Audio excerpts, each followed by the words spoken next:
Thank you. Mhm. So did you notice the opening? Oh, Cindy, yes. Jesus is getting much bolder every scene. I love it. Yeah. Yep, that is true. So did you notice the opening scene with Amalek, however you say his name there? So as we look at this, it says the episode starts with a passage from the Old Testament, and they talk about the bread of presence. So I went down that rabbit hole, and first of all, David was fleeing from Saul, and he lied to Amalek and saying that he needed food for his men and everything else. Well, later on in the Bible there, uh, Amalek even told David this could cost me, my life if they find out about it. And sure enough, Amalek is killed because Saul found out that David did get the bread from him or helped him out. So I have a note there about the presence of the bread of the presence. So in Exodus 25:30 it says, "And you shall set the bread of the presence on the table before me regularly." So basically, the bread of the presence means that God is there. So the one thing I didn't mention to you on the show, though, did you count how many loaves they had when they were putting them in? They had Levi and They were doing 12. well, there were 6 in the pile that they had. Right. So they had 2 piles of 6, which is 12. And they bake it every Sabbath because they refresh the old bread with the new bread. And then the new bread is only for the priest, the high priest, the holiness. So in Leviticus then, it says, "You shall take fine flour and bake 12 loaves from it. 2/10 of an ephah shall be in each loaf, and you shall set them in 2 piles, 6 in a pile, on the table of pure gold before the Lord. And you shall put frankincense on each pile, that it may go with the bread as a memorial portion of the food offering to the Lord." So then I asked, the question is, what is a ephah? EPHAH. Well, it's approximately 3 or 6 gallons. Now, I looked at about 5 different references. They all say 6 gallons. Or it could have been 3 C's, or seahs, S-E-A-H. Well, a seah is approximately 2 gallons. So you got 3 seahs, 2 times 3 is 6 gallons. Or it could be 10 omers. So now omers, because they're using grain to make the bread. Okay, so omer now is approximately 12 pounds. So like 12.36 or something pounds. I just put 12 pounds there. But it's interesting that in the Bible it states exactly, how to make the bread of presence. Do you remember what wood was used in building Noah's Ark? Good for acacia. Yes, say it loud. Acacia. Yeah. Well, in one of the passages that I read, it said that this table was made out of acacia wood and then plated with gold. Although in Leviticus it says, "On the table of pure gold before the Lord." So, debatable which one, or they both apply, who knows. But anyway, I thought that was kind of interesting. And it's interesting because I'm reading that, and it talks about how it's making it the ark. That was what they were doing at that time, making the ark. Oh, okay. And it tells what the wood is and how it's all covered with gold, etc. So yeah, it's kind of interesting. Ties in well. Yeah. Well, the verse in 1 Samuel there tells the story about what happened when David walks into Amalek. It says, David went to Nob, to Amalek the priest. Amalek trembled when he met him and asked, why are you alone? Why is no one with you? David answered Amalek the priest, the king sent me on a mission and said to me, no one is to know anything about the mission I am sending you on. As for my men, I have told them to meet me at a certain place. Now then, what do you have on hand? Give me 5 loaves of bread or whatever you can find. But the priest answered David, I don't have any ordinary bread on hand. However, there is some consecrated bread here, provided the men have kept themselves from the women. David replied, indeed, women have been kept from us as usual whenever I set out. The men's bodies are holy even on missions that are not holy. How much more so today? So the priest gave him the consecrated bread, since there was no bread there except for the bread of the presence that had been removed from before the Lord and replaced by the hot bread on the day it was taken away. So interesting, they concentrate on that scene to start this show and how it ties in on the last scene of the show there. So then we go on and we see, Jesus has sent Simon Peter, and Matthew out to find Mary Magdalene. You see her in the tavern there, the bar, whatever.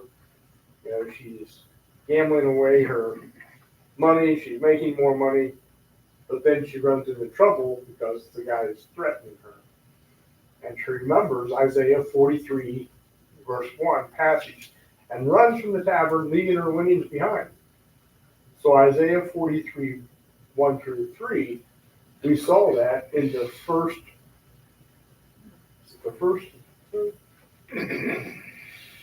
Well, Yeah. is that when her dad, we first meet Mary as a Right. child and her dad and Yeah. That's what he recited to her. It's, do not fear, for I have redeemed you. I have summoned you by name, you are mine. When you pass through the waters, I will be with you, and when you pass through the rivers, they will not sweep over you. When you walk through the fire, you will not be burned. The flames will not set you ablaze. For I am the Lord your God, the Holy One of Israel, your Savior.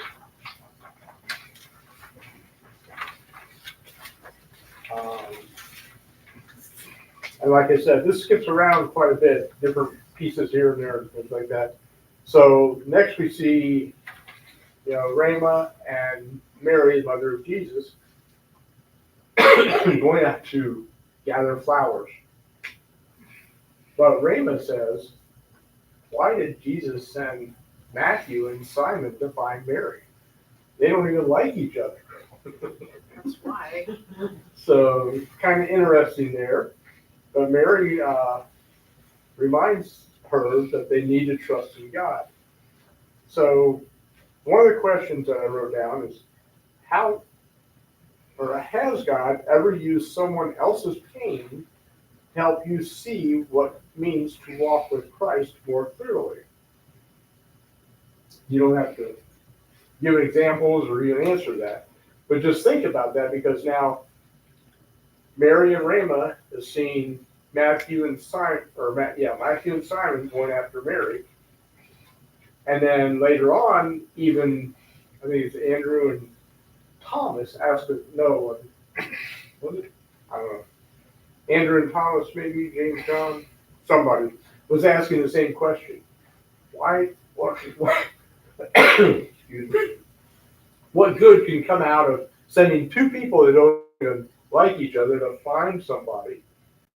And so the question back, what I just said, have you experienced someone else's pain that made you feel, more clearly connected to God, or think, okay, I can see this, maybe they can't see it, whatever.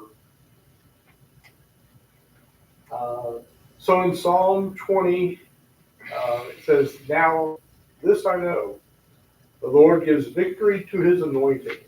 He answers him from his heavenly sanctuary with the victorious power of his right hand. Some trust in chariots and some in horses, but we trust in the name of the Lord our God. They are brought to their knees and fall. So we saw Mary, mother of Jesus, telling that to Raymond because she's not an unbeliever, but she doesn't get it at the time because she just can't figure it out, as well as, probably most people. Any comments on that so far? Yes, Dan. Just thinking about the question that you had asked about someone else's pain. When I was 12, we were at church for some luncheon or something, and someone had ran into the where we were meeting, wherever we were, and said, your grandma's on the floor in the bathroom. So we go in there, and long story short, it turns out she had a stroke. And it was a hemorrhagic stroke, and she was down at Christ for several months. And this was in like 96, and she developed it wasn't a weakness, but she wasn't able to move it. Her left hand moved constantly from the day of the stroke until she passed in 2012. It did this all the time, and she couldn't use it, and it was dreadfully painful. And you could just see it in her face, but she never complained. She would just say like, well, why not me?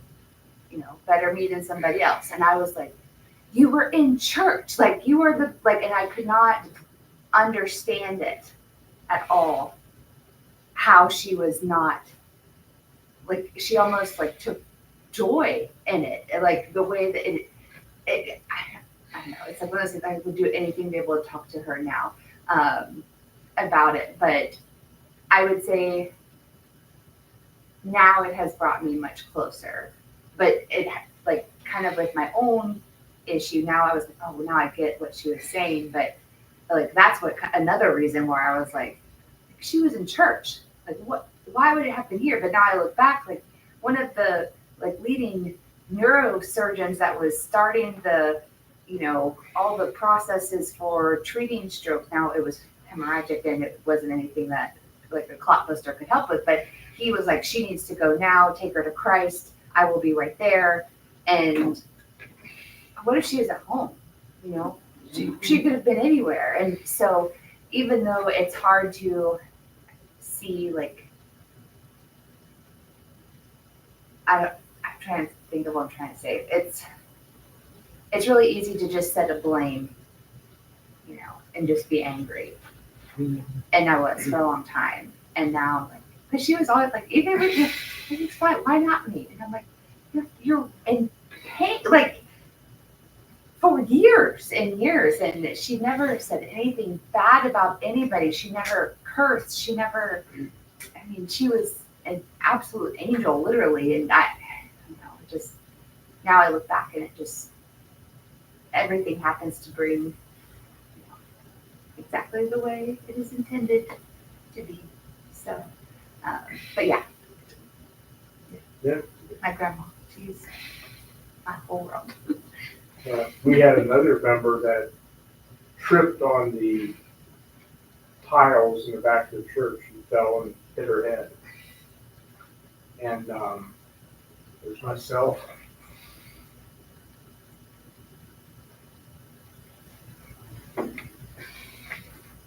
Myself and Dr. Knockwell. We went back and she was fine. Got up, attended church, and we get home and they took her to the hospital and she passed away.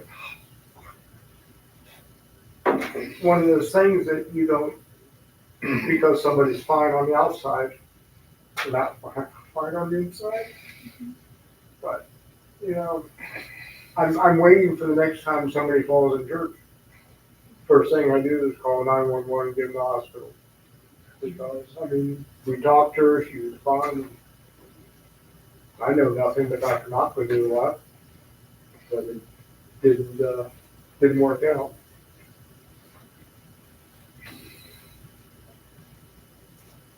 Okay, well, thank you. Sorry for my interaction there.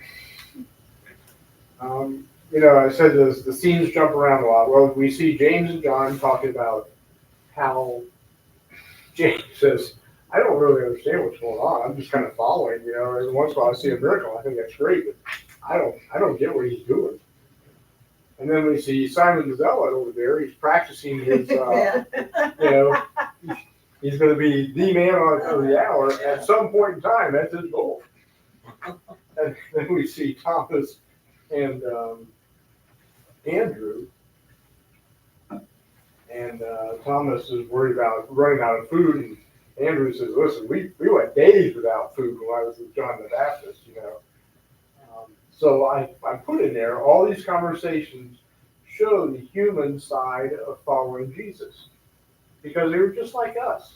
They had no more knowledge of what Jesus really, they knew he was Lord, but that they just didn't catch. So the next part there says, Simon and Matthew find Mary. And what's your reaction to now how Matthew steps up? When they left, Simon saying, you come on, let's go, but no, you can't go down there. Mary at least took care of herself in the tavern. You can't even take care of yourself, Matthew, out in the world there. So, what's your reaction with Matthew now when he's taking care of Mary Magdalene as she's vomiting there and telling her what good she has done? He stepped right up to the plate. He was much more of a comforter than Peter was. Peter's just like all the rest of us. He messes up all the time. And I'm so thankful to have him as far as an example. Yeah, because, that's me. Yeah. Jesus made him the rock. Yeah. We're in pretty good shape, I think. Yeah. Well, what about when I thought this one?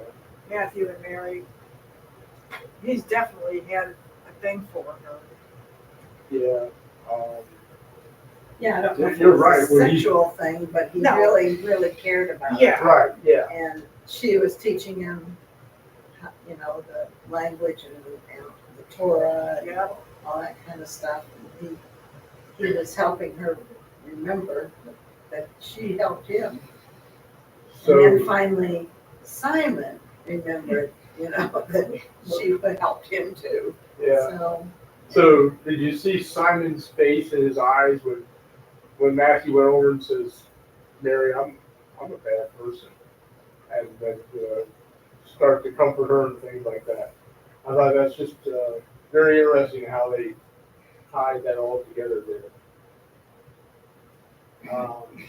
Shmuel, we see him throughout the whole episode always trying to reignite somebody to listen to him so they can bring charges against Jesus. And then the next part there was Mary returns to camp with Simon and Matthew. So we see, what I've written there says, she's so ashamed, but Jesus tells her all he wants is her heart, and that she had already given that. The rest will come in time, he tells her, I forgive you. It's over. So we see Matthew outside listening. So what is Matthew's reaction? Why is he there in the first place? What's his reaction to listening to what Jesus is telling? And then why does he get the smile and the, yes? Was he saying yes because Jesus accepted Mary one more time? Or was he saying yes because he's turned the corner a little bit? He now kind of understands what is happening here and he's a part of it. Where before he's been totally outside of it. Remember when he and, was it Philip? Or, no, it was Nathaniel. Who? Is it Nathaniel? Nathaniel. Yes, it was Nathaniel. When they were outside and talking about the circle and everything, and Matthew says, he wasn't out there. So what do you think about what's Matthew thinking? Why the smile? He's forgiven too. Yeah, exactly. And it's always great to see somebody that you care about, because that's what I was like, are they trying to make them look like they're gonna have a romantic? But then it's like, no, like it's you when it's your family, like you love them, and when they come back and they're home, like it's it's so special. And I was like kind of thinking, like, you know, I'm rooting for her, you know, like just yes, like that's my sister, you know, like or however, you know. I thought it was very sweet. Yeah. And what about Jesus has got all the disciples there, but he sends someone out to find the one lost sheep. Right. How are we, that's all come from the back, and now it's up here again. So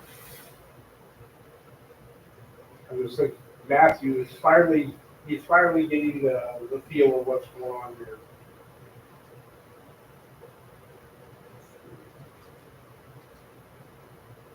Okay, so,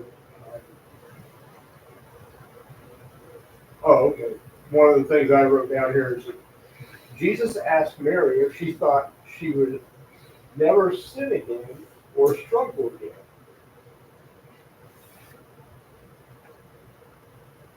I don't think we go quite through that because we know we're born in sin.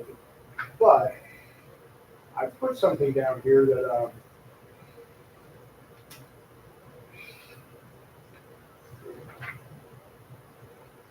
in my own life, and then everybody else's, what happens when you get mad or something? What do people tell you to do? Count to 10. Take a break. Take a breath. Just calm down. To me, 10 never made it. I could count to 1,000 sometimes and just maybe get there. But over time, whatever you're mad at, goes away. It's acceptable. Whatever. I mean, I've thought sometimes, I'm going to get back at this person for this or that. And, I'm thinking these things and never carry it out because over time it passes. So my biggest, what's the word I want to say, was my biggest problem is patience. God gave me a lot of things, but patience was not one of them. So, like I said, I have to count way past 10 to get some patience.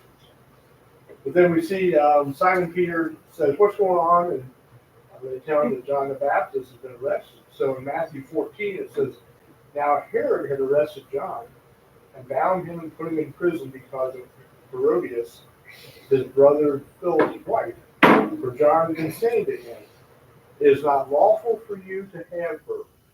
Herod wanted to kill John, but was afraid of the people because they considered John a prophet." So that's right out of Matthew 14, verses 3 through 5.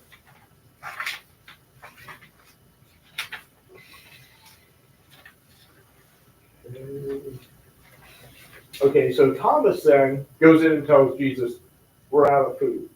And Jesus says, "Okay." So the next time we see them, they're on the path to the synagogue. So they're going probably for some food or whatever. But when they go into the synagogue then, I thought I heard quite a few people laugh or whatever, chuckle when the Pharisee, Jesus heals the man's hand. The Pharisee says, if he was supposed to be healed, God would have done it himself. And Jesus says, interesting point. Yeah. Of course, it's not in the Bible, but it made a great piece for the show. Right. It brought the point home. Yeah. So then there's two Bible verses there. Deuteronomy, I put it in there because that's what the Pharisees or the priests at the time were talking or reading the scroll. And it says, "No Ammonite or Moabite or any of their descendants may enter the assembly of the Lord, not even the 10th generation. For they did not come to meet you with bread and water, on your way when they came out of Egypt.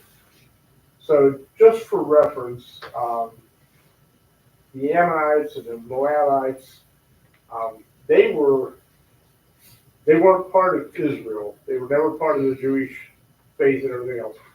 If you look at Israel, they were to the east.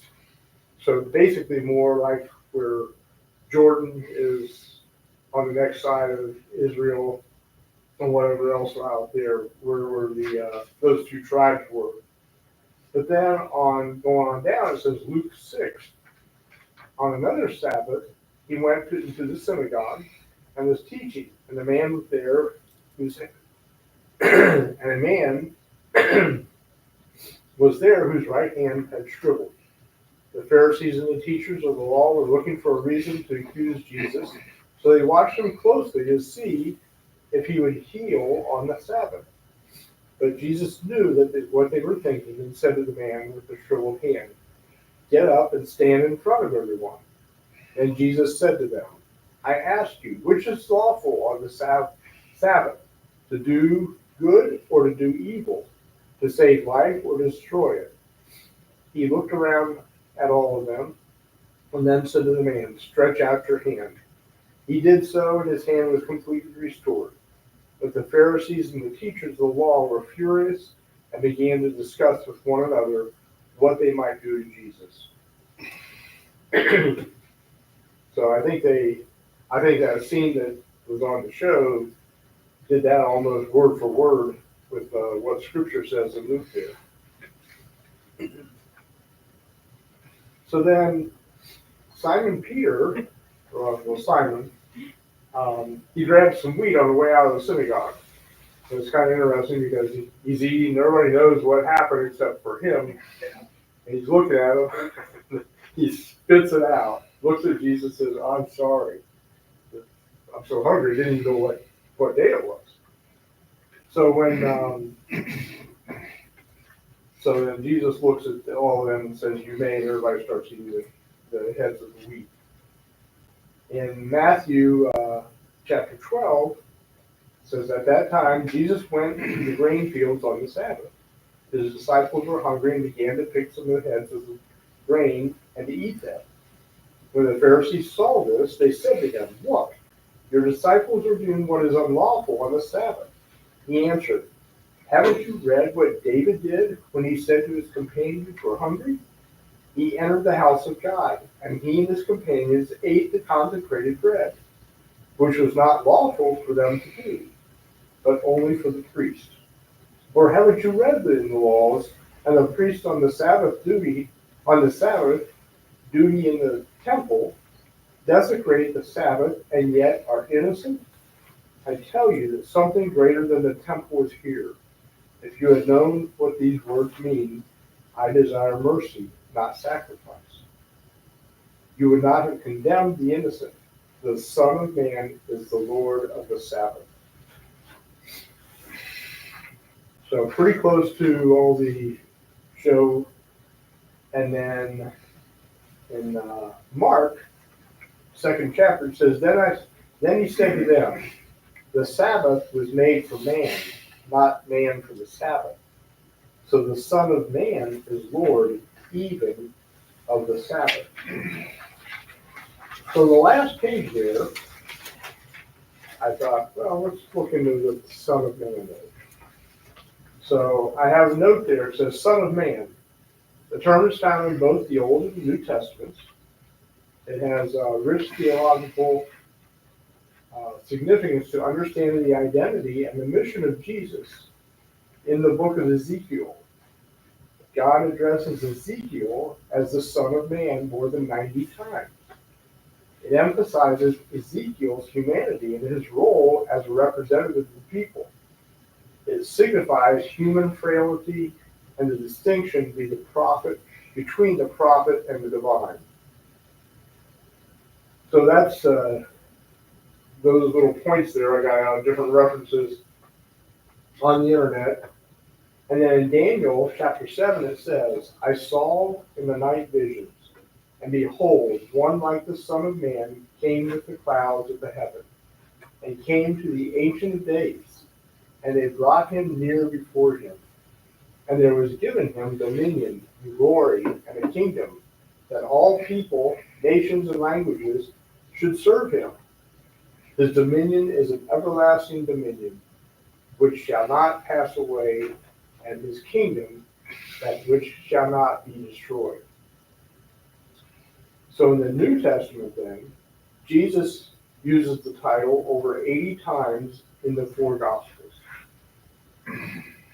It says his true humanity, emphasizing that he shares in the human condition. It alludes to his role as a representative of humankind, embodying the ideal human life. So I just kind of thought, Son of Man just needs a little bit more explanation.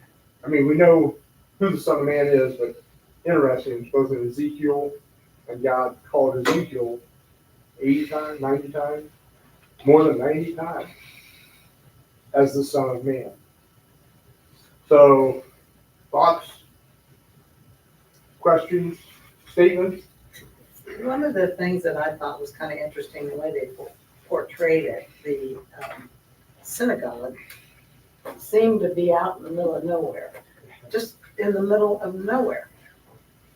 And the priest that was talking, if it was a priest, I'm not sure what he was, but he was talking about all the people who should not be there. And, you know, the relatives to the 11th degree, etc. And I'm thinking, well, I guess nobody's supposed to be in that temple, period. So it was just kind of interesting. Yeah. And where are they going to get the people? It's just when it was out there in the middle of nowhere, Right. no other Yeah. houses or anything around it. So it's kind of interesting the way they portrayed it. I mean, you're right. I mean, it makes a point. You know, the Ammonites aren't there, the Nobody's Moabites there. aren't there. Nobody's there Yeah. except the priests, the teachers, and Right? Jesus and his crowd that just walked in, and then they, And they left. yeah, Yeah. And the man with the hand. yeah, Yeah. right. One man with a One hand. man, yeah. And Jesus happens to come in, and it's in the scriptures. It happened. And- Whether it was like that or not, it happened. Yeah, and the point was that Jesus knew. I mean, that's why he went there. Yeah, It wasn't to get the food. I mean, that, you had the feeling, oh, I know where we can get food. yeah, But he didn't get food, he just healed the man and then left. yeah. Because even that scene reminded me when Jesus was going to to Jacob's well, because he knew why he was going there. Because Mary was going to, or the not Mary, but the woman, whatever her name was, yeah. She was going to be there, and he even told her, "That's why I'm here." So same way with kind of the shriveled hand with the man in the synagogue. It's kind of interesting. Anything special? Anything? What's the main point that you got out of this one? If there's anything, yeah, I think they tied a lot of pieces together there. And you saw where they came from, where they're going. Forgiveness. Yes, that was Yeah. a big one. And so many laws. I- So many laws. Oh, yeah, 613 in the Torah. Yeah, really. and that, like you said, nobody would have been welcomed at that temple, but, by what he was saying. And who did Jesus have yet? Mary, who was, fallen again, backslidden, whatever, and the tax collector, as Matthew even said, I was a bad man. And yet they walked into the temple and, then Jesus fed them out of a literal wheat field. Yeah. A lot of laws. Of course, and it's interesting to know the background between the wheat fields, because that's why they're there. And you can walk past them and you can eat from them, because that's what Yeah. the owner does, is allow that. And part of the field for people to eat. Except on the Sabbath. That's right, not on the Sabbath. And Peter spit out the way. That's right. But What, this- what is it supposed that tastes like? That's just gotta be nasty. Dry and crunchy. Crunchy, yes. Yeah, dry and crunchy. But then I also, because the way it kind of went back to, here's David, who was not yet King David, but running from Saul, and what did he get? The bread of the presence. Mhm. And which we now then, comes into the Eucharist for us. But he was an outlaw at the time, he was a fugitive. The priest knew in his heart, I think, what was gonna happen there. And he said, I'll give my life if Saul finds out. But he gave it to him. I don't know, but when you were describing the frankincense and the bread, that was like, don't think I would like that very much. We've probably had worse. Well, maybe. Yeah. Okay, so now we take a break until June 1st. Yep. I think Cindy said. Yep. So we'll be back in 3 weeks and then do it for 2. And then, the first week back, we'll figure out want to have a picnic or some kind of something to eat or whatever. It can either be that week, the next week, or it can be after that, Wheat dinner, if you want to. Yeah, wheat, Yeah. I'll be looking for the wheat fields. cream of wheat. No.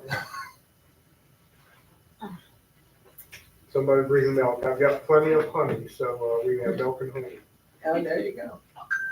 Yeah. All right. Well, you have a good time on your trip. And Yes. We Be safe, blessings. Yes. happy certainly finish, will try. happy finish packing. I didn't look at you, I looked at you. Yeah, the packing's no big deal. I don't know, it never is. Does. Of course. It's not any big deal for guys. No. It's not. And we get there and I'll go, Beth, where's my